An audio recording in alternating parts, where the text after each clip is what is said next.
பிரசாந்த் கிஷோர் போற போக்குல மொட்டையா சொல்லிட்டு போயிட்டார். 93 இடம். மோடி யாரெல்லாம் உள்ள இருந்தாங்க? அதிமுக இருந்துச்சு.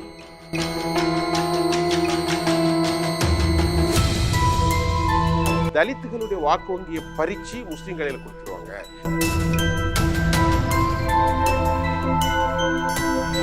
பிஜேபி தான் 303 இடங்களை வெற்றி பெறுவார்கள். ஏன்? தேஜஸ்வியுடைய பிரச்சாரம் பெரிய அளவுல இருக்கு, வலுவா.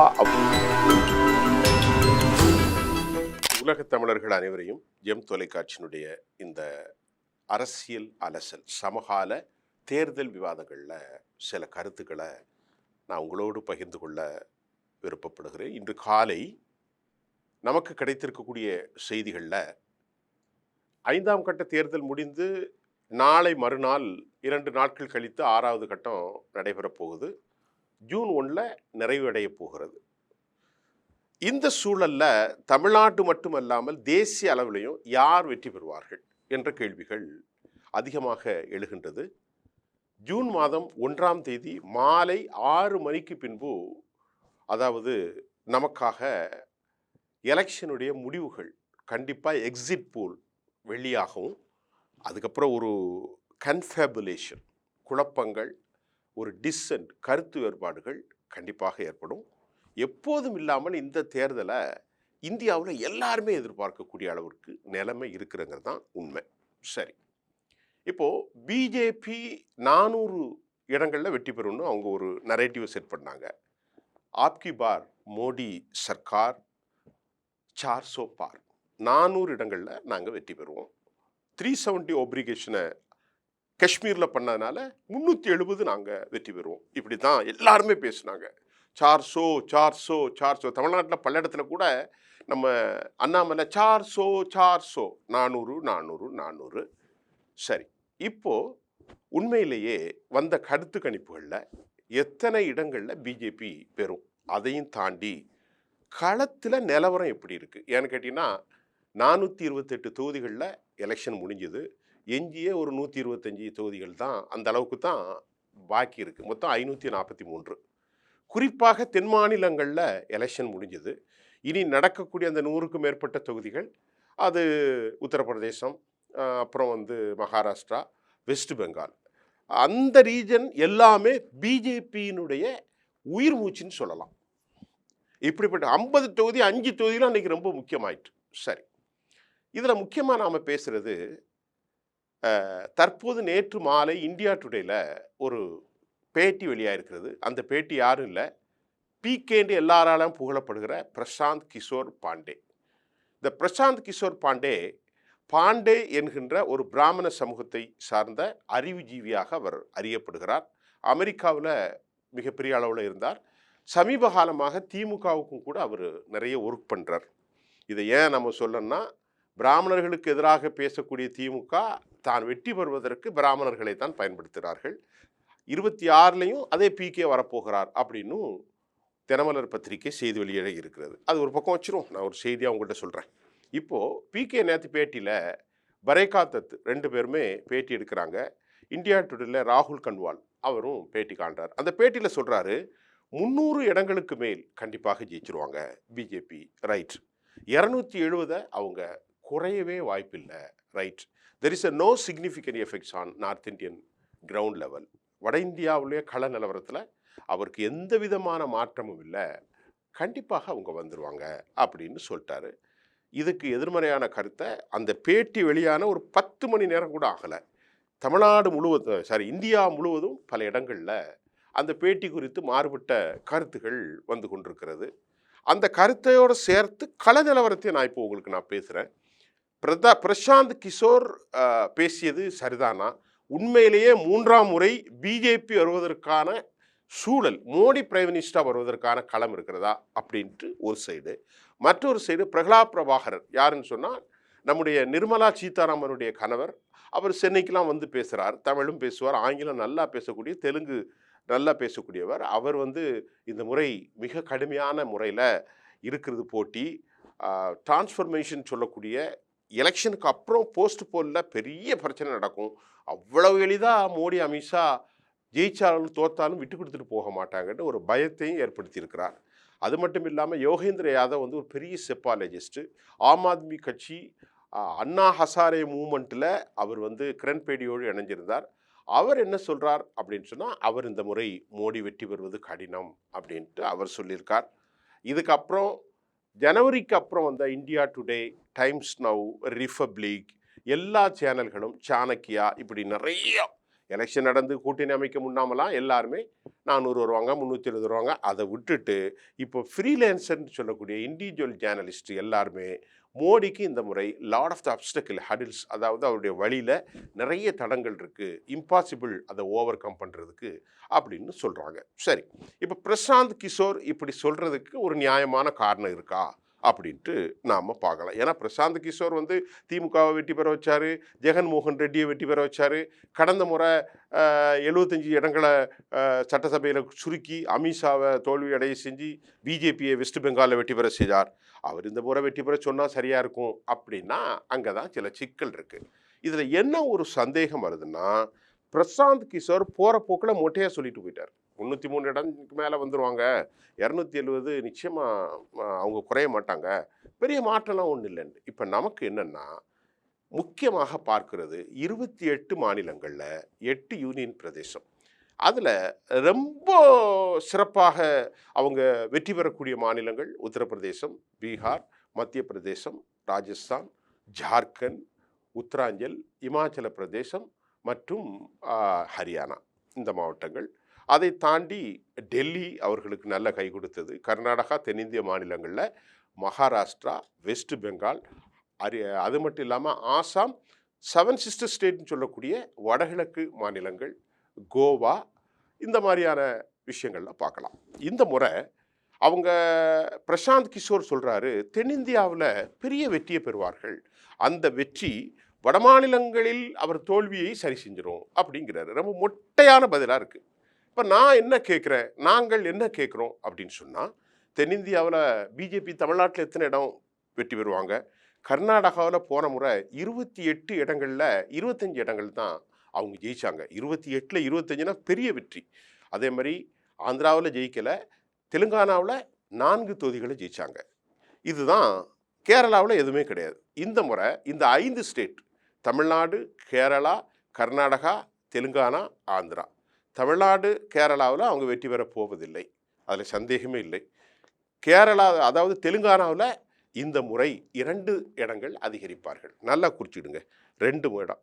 ஏன்னா அங்கே இன்னைக்கு ரேவந்த் ரெட்டியுடைய காங்கிரஸுடைய ஆட்சி நடக்கிறது. அது மட்டும் இல்லாமல் கேசிஆர் ரொம்ப டவுன் ஆயிருக்காரு. அவருடைய மக கவிதாவை ஊழல் வழக்கில் உள்ள தூக்கி வச்சிருக்கிறாங்க.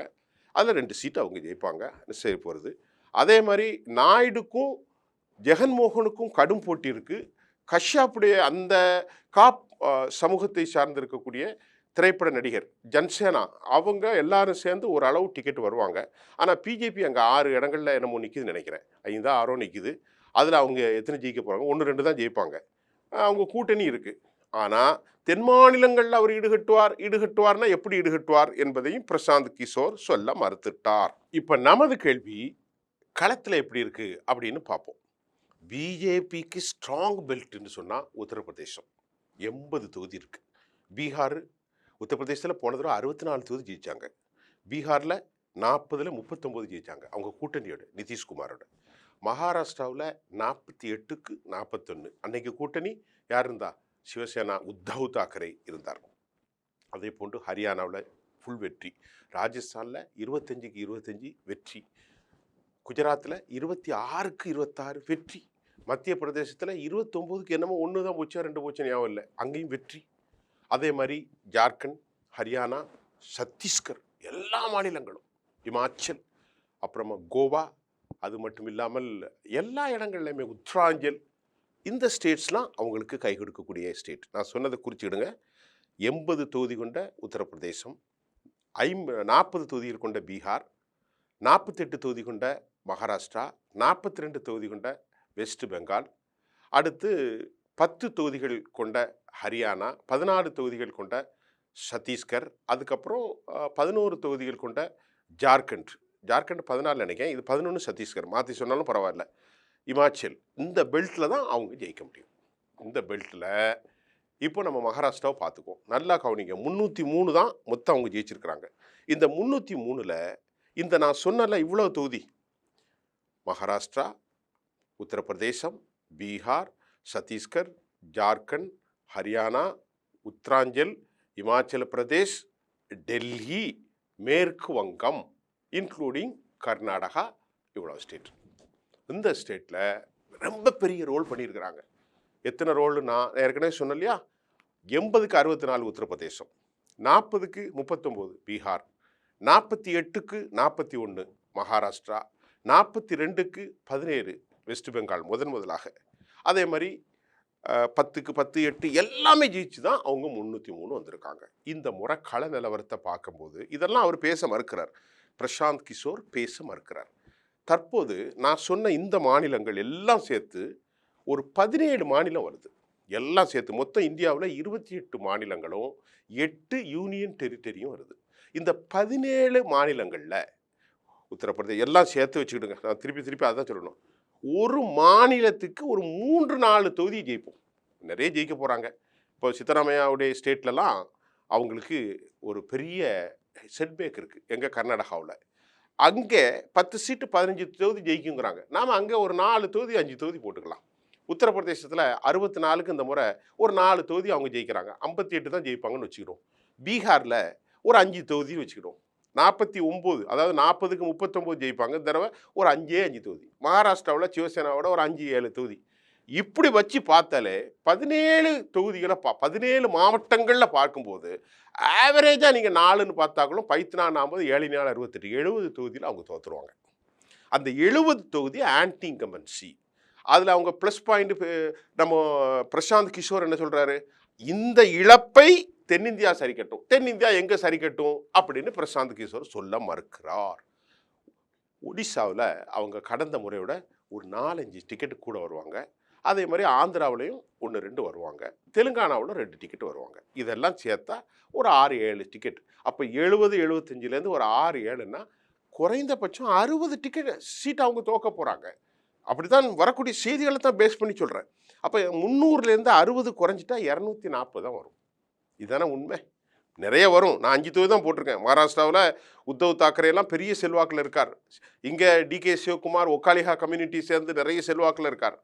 சித்தராமையெல்லாம் தெலுங்கானாவில் ரேவந்த் ரெட்டி செல்வாக்காக இருக்கிறார். பீகாரில் தேஜஸ்வி செல்வாக்காக இருக்கிறார். அங்கே நல்ல ஒரு காம்பினேஷன் கோலியேஷன் நடக்கிறது. உத்தரப்பிரதேசத்தில் வந்து சமாஜ்வாடி அகிலேஷ் யாதவ் ராகுலும் இருக்கிறார். இப்படிலாம் நிறைய இருக்குது. அது மட்டும் இல்லாமல் ஜார்க்கண்டில் அவரை உள்ள தூக்கி போட்டிருக்காங்க. ஒரு மனைவி பரிதாபமாக ஓட்டு கேட்குறாங்க.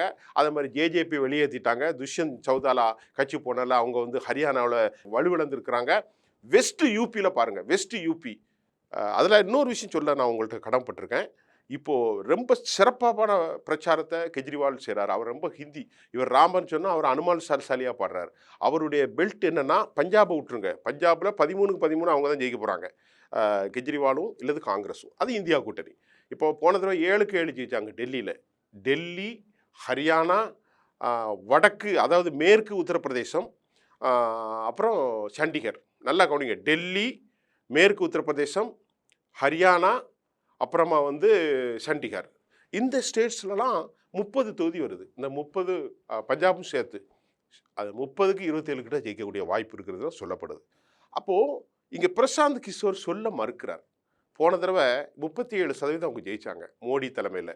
அதிமுக இருந்தது, சிவசேனா இருந்தது, அகாலிதளம் இருந்தது. இந்த முறை இந்த 3 பேரும் இல்லையே, அதை சேர்த்தான ஐயா 37. சரி, இதை ஏன் சொல்ல நீங்கள் மறுக்கிறீங்க? கேள்வி நம்பர் 1. கடந்த முறை 37% எடுத்திருக்கக்கூடிய மோடி யாரெல்லாம் உள்ள இருந்தாங்க? அதிமுக இருந்துச்சு, உத்தவ் தாக்கரே இருந்தார், 3வது யார் இருந்தா? சிவசேனா இருந்துச்சு. அதான் சிவசேனா. 3வது யார் இருந்தா? அகாலிதள். இந்த 3 பேரும் தற்போது கூட்டணி இல்லை. சரி, 1 அரசுக்கு எதிராக மனநிலை இருக்கும் அப்படிங்கிறத இவர் மறுக்கிறார். யாரு? எந்த ஒரு ஆட்சியுமே அரசாங்கத்தில் இருந்தால் ஒரு வருஷத்துக்கு அரசுக்கு எதிரான மனநிலை இருக்கும். அந்த மனநிலை ரொம்ப ஆழமாக இருக்குது. போன 2014 ஊழலுக்கு எதிராக முதல் வந்த குஜராத் மாடல் அப்படிங்கிறத சொல்லி மோடி வெற்றி பெற்றார் 2014. 2019 மோடி புல்வாமா அட்டாக் அதுக்கப்புறம் தேசத்தை காக்கக்கூடிய மிகப்பெரிய சூப்பர்மேன் ஹிந்துத்துவா. இதனால் அவர் ஜெயிச்சார். இந்த முறை அது இருக்கா அப்படின்னு பார்த்தா புல்வாமா அட்டாக்கும் இல்லை, பாலாகோட் தாக்குதலும் இல்லை, அதே மாதிரி ஊழலுக்கு எதிராகவும் இல்லை. ஏன்னா அவங்க மேலே இவ்வளோ பிரச்சனை இருக்க இதை அவர் சொல்ல மறுக்கிறார் என்பதும் பல்வேறு சந்தேகங்களை நமக்கு யார் மேலே ஏற்படுது, பிகே என்று அழைக்கப்பட பிரசாந்த் கிஷோர் மீது வைக்கப்படுகின்றது. ஏன்னு கேட்டிங்கன்னா உத்தரப்பிரதேசத்தை எடுத்துக்கிட்டிங்கன்னா இந்த முறை நாம் கிடைச்ச தகவல் யாதவ்கள் அதே மாதிரி ராஜ்பூத் கம்யூனிட்டி மிகப்பெரிய அளவில் பாதிக்கப்பட்டிருக்கிறாங்க. அவங்க பெண்களை பற்றி அசிங்கமாக புருஷோத்தன் ரூபாலா என்கிற பட்டிதார் சமூகத்தை சார்ந்தவர் பேசியதை அந்த கேஸ்ட்டை அவங்க ரிவோக் பண்ண சொன்னாங்க, வாபஸ் வாங்க சொன்னாங்க. அவர் தொடர்ந்து கண்டெஸ்ட் பண்ணுறதுனால மத்திய பிரதேசம், குஜராத், உத்தரப்பிரதேசம், ராஜஸ்தான் எல்லா இடத்துலையுமே ப்ரோ பிஜேபி வாக்காளர்கள் அவங்க மாறி இருக்கிறாங்க. இது ஒரு பாயிண்ட் ஒன்று. ரெண்டாவது யாதவர்கள், மூன்றாவது முஸ்லீம்கள், நான்காவது பெஹன்ஜி என்று அழைக்கப்படுகிற மாயாவதி அம்மா அங்கே 19% வாக்குகளை கடந்த முறை எடுத்தாங்க 2019. இந்த முறை அவங்க மியூட்டு மோடுக்கு போயிட்டனாலும் தலித் வாக்குகள் பிரிந்திருக்கிறது. 9% அவர்கள் இழக்கலாம். ஏன்னு கேட்டால் அங்கே சந்திரசேகர் பீம் ஆர்மி ஆசாத், சந்திரசேகர் ஆசாத் அவர் பீம் ஆர்மின்ற அமைப்பில் நிற்கிறதுனால அவர் பக்கம் யூத் போகிறாங்க. பெரும்பான்மையாக தலித் இளைஞர்கள் கடந்த 2014 வாக்களித்தவர்கள் இப்போது இல்லை. புதிய வாக்காளர்கள், இளைஞர்கள் தங்களுக்கு மாற்றாக ஒரு கட்சி தேவை என்று பார்க்கிறார்கள். யாதவ்களுடைய சில ஆதிக்க சாதிகளுடைய போட்டிகள் அங்கே இருப்பதனால் அவங்க மாற்றாக யாரை தேர்ந்தெடுக்கிறார்கள் என்றால் உத்தரப்பிரதேசத்தில் நிச்சயமாக இந்த முறை அவர்கள் காங்கிரஸ் கட்சிக்கு வாக்களிப்பார்கள் என்று சொல்லப்படுகிறது. ஏன்னா 17 தொகுதியில் காங்கிரஸ் அங்கே இருக்கிறது. ராகுல் காந்தி ரேபரேலியிலும் அமேதியில் ஷர்மாவும் போட்டியிடுகிறார். தொடர்ந்து கிராமங்களில் லோக்கல் தமிழை ஹிந்தி பேசக்கூடிய அளவுக்கு அந்த அம்மையார் ராகுலுடைய தங்கை பிரியங்கா அவர்களுடைய பிரச்சாரம் வலிமையாக இருக்கிறது. அரசுக்கு எதிராக அக்னிவீர் திட்டம், விலைவாசி, வேலையின்மை பெரிய அளவில் பேசப்படுதுன்னு நான் சொல்லலை. அங்கிருந்து வரக்கூடிய சிஎஸ்டிஎஸ் அதாவது லோக்நிதியுடைய கருத்து கணிப்பு சொல்லுது. மக்கள் யதார்த்தத்தில் யோகேந்திர யாதவ் சொல்கிறாரு, கோயில் கட்டி என்ன சார் பிரயோஜனம், பகவான் ராமனுக்கு நாங்கள் ரொம்ப மரியாதை கொடுப்போம், கோயிலுக்கு போவோம், ஆனாலும் எங்களுக்கு சாப்பாடு இல்லைங்கிற குறை உத்தரப்பிரதேசத்தில் இருக்குது. பீகாரில் தேஜஸ்வியுடைய பிரச்சாரம் பெரிய அளவில் இருக்குது. வலுவாக அவர் போய் மக்களை பார்க்குறாரு. அங்கேயும் யாதவ், முஸ்லீம்கள் மற்றும் பல்வேறு சமூகங்கள். அதே போன்று கர்நாடகாவில் 25 தொகுதிகளை ஜெயித்தாங்க. 25 அங்கே குருபா சமூகத்தை சார்ந்தவர்களும் முஸ்லீம்களும். இந்த முறை லிங்காயத்துகள் கூட வாக்களிக்க மாட்டார்கள். ஏனென்றால் லிங்காயத் சமூகத்தைச் சேர்ந்த எடியூரப்பா அவருக்கு ஆதரவாக இல்லை. அந்த சமூகத்தில் பெரிய பிளவுகள் இருக்கிறது. லிங்காயத் மட்டுகளே ஜோஷிங்கிற சொல்லிய மத்திய மந்திரிக்கு எதிராக ஆளை நிறுத்திட்டாங்க. அப்போ அங்கேயும் பிரச்சனை. உத்தரப்பிரதேசத்தை தாண்டி மகாராஷ்டிராவில் எப்படி இவங்க மாற்றாங்கன்னா உத்தவ் தாக்கரே, சரத் பவார் காங்கிரஸ், மகராஜ் ஆகாஷ் விகாடி ரொம்ப ஸ்ட்ராங்காக இருக்கிறாங்க. அவங்க மராட்டியரை குஜராத்தி கேவலப்படுத்திட்டாங்கிற கோபத்தில் இருக்கிறாங்க. அங்கேயும் அவர்கள் பெரிய இழப்பு ஏற்படும். எவ்வளோன்னு சொல்லலை. அப்போ இதெல்லாம் பற்றி சொல்லாமல் 303 ஜெயிச்சிருவார், 270க்கு கீழே போக மாட்டார் அப்படின்ட்டு பெரிய அரசியல் வியூக வகுப்பாளராக இருக்கக்கூடிய சொல்லக்கூடிய பிரசாந்த் கிஷோர் மீது, அவரை பேட்டி எடுத்த ராகுல் கன்வாலின் மீதும் அப்புறமா பரேகா தத்து மீதும் ஏராளமான சந்தேகங்கள் இருக்கிறது. ஏன்னா அவர் காசு வாங்கிட்டு தான் நரேட்டிவை செட் பண்ணக்கூடிய ஒரு ஆளுமை. அந்த அடிப்படையில் அவருக்கு செப்பாலஜிஸ்ட் முறையில் ஒருவேளை கொடுக்க வேண்டியதை கொடுத்து, நீங்கள் வெளிப்படையாக பிஜேபிக்கு ஆதரவு கொடுக்க வேணாம் பிரசாந்த், ஆனால் மறைமுகமாக இப்படி ஒரு நரேட்டிவ் செட் பண்ணுங்கன்னு கூட சொல்லலாம்ல. ஜனவரிலேருந்து இதைத்தானே சொல்லிட்டு இருக்கு. Since he was started the இந்த மாதிரியான ஒரு நரேட்டிவ் எப்போ ஸ்டார்ட் பண்ணார், ஜனவரிலேருந்து ஸ்டார்ட் பண்ணுறார். அதே முதல்ல தப்பு. ஜனவரியில் கூட்டணிகள் இல்லை, வேட்பாளர்களுடைய பலவீனம், கிரவுண்டில் எதிரொலிக்கக்கூடிய பிரச்சனைகள் எல்லாம் எதிரொலிக்காமல் பிஜேபி வந்துரும்னு சொன்னது தான் அவர் மீது பல்வேறு சந்தேகத்தை ஏற்படுத்துகின்றது. இதுதான் களத்தில் தற்போதைய நிலைமையாக இருக்கின்றது. நேற்று இந்தியா டுடேயிலும் இதில் பேசியதை குறித்து பல்வேறு கருத்து கணிப்புகளில் களத்தில் நிலவரத்தை பார்க்கின்ற போது அத்தனை சாத்தியமாக இல்லை. அவர் நிறைய விஷயத்தை பேச மறுத்துட்டார். இறுதியாக ஒன்றை சொல்லி நாம் நிறைவுக்கு வரலாம். இஸ்லாமியர்களை பற்றி மிக தரக்குறைவாக பேசியதனால் 80% ஹிந்து வாக்காளர்கள் அதை ஆதரிப்பாரா என்று கேட்டால் அவர் முஸ்லீம்களுக்கு அவர் அட்வைஸ் பண்ணுறாரு. ரொம்ப தவறான விவகாரம். அதாவது மோடி தனது பேச்சில் ஏப்ரல் 19 வரைக்கும் மோடி கேரண்டியை பற்றி பேசினார். அதுக்கப்புறம் என்ன பேசினார்? இன்ஃபில்ட்ரேஷன், ஊடுருவல்காரர்கள் முஸ்லீம்கள் நிறைய குழந்தை பெற்றுக்குவாங்க, அப்புறமா வந்து பழிபாவத்துக்கு அஞ்சாதவங்கள மாதிரி இந்தியாவில் இருக்கக்கூடிய மற்ற சமூகங்களுக்கு ரொம்ப சிக்கலாயிரும், தலித்துகளுடைய வாக்கு வங்கியை பறித்து முஸ்லீம் கையில் கொடுத்துருவாங்க, கிரிக்கெட் டீமில் கூட முஸ்லீம்களாக போட்டுருவாங்க, ஷரியத்தை ஆட்சி நடக்கும், நான் ராமராஜ்யம் வேணுமா சரியத்தை வேணுமான்னு சொல்லி இப்படி அவர் தேவையில்லாமல் ரொம்ப மோசமாக போயிட்டார். அமெரிக்காவில் உள்ள மைக்கேல் குஹைன் சொல்கிறார், இந்தியா மறு உருவம் பெற்றிருக்கிறது, இந்தியா பிளவு சமூகமாக இருக்கிறது, the country is going to be very wrong path, மிக மோசமான வழியை நோக்கி போகுது. சர்வதேச ஊடகங்கள் அல் ஜசீரால இருந்து America CNN, ANN, New York times, Washington post, ABN எல்லா இடமும் CNN எல்லாமே கருத்து தெரிவிக்கிற அளவுக்கு இந்த முறை வெறுப்பை மூன்றாம் தர பேச்சாளர்கள் திமுகவில் பேசுவாங்க இல்லையா, தீப்பொறி ஆறுமுகம், அந்த இடத்துல சைதை சாதிக்கு அந்த இடத்துல இன்னைக்கு மோடி பேசியிருக்கிறார். அதான் உண்மை. அப்போ இதெல்லாம் பற்றி கருத்து தெரிவிக்க மறுத்திருக்கிறார் பிரசாந்த் கிஷோர். இன்னொரு விவகாரம், எலக்ட்ரல் பாண்ட் மிகப்பெரிய ஊழல், அதை பற்றி ஒரு கருத்து கூட தெரிவிக்கலை. யார்? மோடி. இவர் நம்ம பிரசாந்த் கிஷோர். அப்போது CAG ஊழல் 7.5 லட்சம் கோடி, ஆயுஷ்மான் பாரத், அதுக்கப்புறம் இந்த சாலைகள் நீண்ட நெடிய தேசிய நெடுஞ்சாலை திட்டத்தில் 1 கிலோமீட்டருக்கு 18,000 கோடி, வெறும் 18 கோடியை 250 கோடியாக இவங்க அதிகப்படுத்தி மாபெரும் ஊழல் செய்ததாக மக்களிடத்திலே ஒரு பெரிய குழப்பம் இருக்குது. இதெல்லாம் எப்படி தாக்கத்தை ஏற்படுத்தும்? வெறுப்பு பேச்சு எப்படி தாக்கத்தை ஏற்படுத்தும்? பிஜேபியின் மீது ஊழல் குற்றச்சாட்டு இருக்கிற இதை எப்படி தாக்கம் ஏற்படுத்தும்? நேற்று RSS மறுப்புரை செஞ்சிருக்கிறது பிரிண்ட் இங்கிலீஷ் மீடியாவில், எங்களை அவங்க கன்சிடரே பண்ணலைங்கிறார் இந்திரா குப்தா. எங்களை கூப்பிடக்கூட இல்லை, நாங்கள் போய் ஓட்டு போடுங்க, நீங்கள் விரும்புகிறவர்களுக்கு ஓட்டு போடுங்கன்னு தான் சொன்னமே தவிர பிபி எங்களை கண்டுக்கிடலன்னு. இப்போ RSSக்குள்ள பெரிய குழப்பம் இருக்குது. இப்படிப்பட்ட இடசங்கங்கள் எல்லாம் இருக்குது. இறுதியாக சொல்கிறேன், அரசுக்கு எதிராக மக்களின் மனநிலை ஆழமாக இருக்கிறது.